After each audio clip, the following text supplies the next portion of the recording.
իմ սուրբ քաղաքի եւ համագյուղացիների բնակիչներ, ուզում եմ այսօր դիմեմ իմ ամբողջ Էջմիածին եւ Հարաքիչ շրջանների ժողովրդին։ Հարգելի հայրենակիցներ, մենք միշտ տարբերվել ենք բոլորից մեր հավատքով, մեր սրբություններով, մեր հյուրասիրությամբ եւ մեր այսօր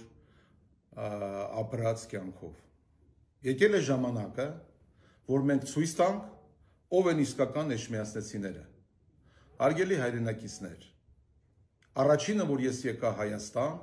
մեր Էջմիածին քաղաքի համար, որ Էջմիածին քաղաքը կարգի բերվեր, առաջինը ես շնորհավորեցի Փաշինյանին։ Եվ 16 օր հետո Էջմիածին քաղաքը ազատագրվելուց հետո 6 ամիս անցկացրեցի բանտում, 3 տարի ինձ պահեցին այնտեղ, ես սպանվեց իմ եղբայրը։ Այն եղբայրը, որը օգնեց Փաշինյանենց, որ իրանք բերեին զինային վլաստի, որովհետև իմ եղբայրը սրտանց ուզում էր օգնել եւ օգնեց, որ զինան դառնար Էջմիածնի քաղաքապետ։ Եվ 5 տարվա մեջ դուք տեսաք Էջմիածինը ինչ դառավ։ Այսօր Էջմիածինը որպես առաջի քրիստոնեական քաղաք պետք է լիներ ամենագեղեցիկ եւ ամենատուրիստական մեր քաղաքը, որը որ ես պատրաստել եմ այս պրոյեկտը նվեր մեր Հայաստանի մեր քաղաքին։ Կհիշեք, $50 միլիոն ամբողջ աշխարհի հայերը պետք է ներդնեին նվեր Էջմիածին սուրբ քաղաքին այս պրոյեկտի համար, որը առաջի ֆոնտաններն էր աշխարհում, որը չկա նմանատիպը, որը պետք է կառուցել բոլոր հայկական եկեղեցիները ջրով 38 մետր բարձրության վրա, որոնք արդեն պայմանավորվածություն ունեին, որ գային սարքեին։ Իսկ Փաշինյանը, որը դավաճանել է ամբողջ ավանդույթները հայ ազգի, դավաճանել է սրբոց եկեղեցուն, դավաճանել է ամբողջ մեր սրբություններին, ցեխ է նետում մեր քրիստոնեական եկեղեցու վրա, սուտ մանիպուլյացիաներ անելով, եթե տղամարդը սուտ է խոսում, ասելով Ղարաբաղը Հայաստան է եւ վերջ, երբ ստում է, ասում է, ես երբ եմ ասել, որ Ղարաբաղը Հայաստան է եւ վերջ,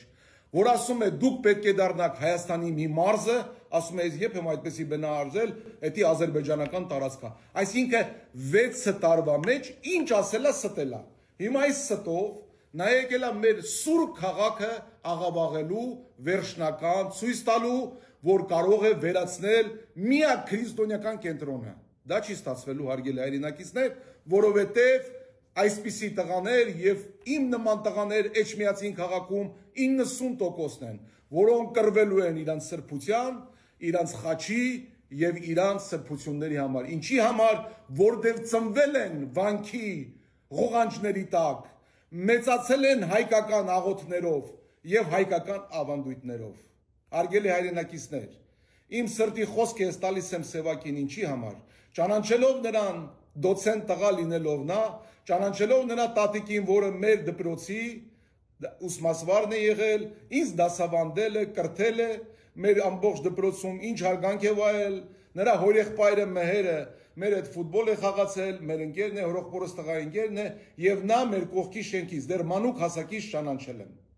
Ինչ եմ ուզում ասեմ, ես վստահում եմ նրան։ Խնդրում եմ դուք էլ վստահեք, ով կլսի իմ խոսքը։ Համենայն դեպս, եթե նրան էլ չեք վստահի, մի վստահեք այսօրվա թշնամիներին, ովքեր ներսից բաժանել են մեր ընտանիքները, եղբայրը քվոր հետ են կարվածրել,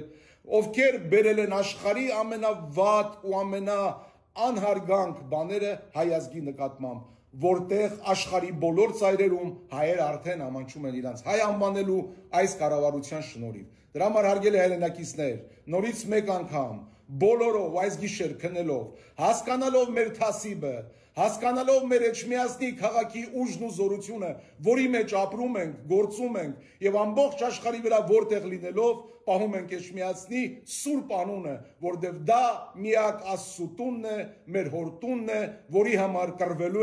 կռվել ենք եւ գնալու ենք մինչեւ վերջ։ Ամեն, արեք ձեր սրտ ընտրությունը ճիշտ, վաղվա օրը չամանչելու ձեր երեխաների եւ ձեր թոռների դիմաց։ Amen.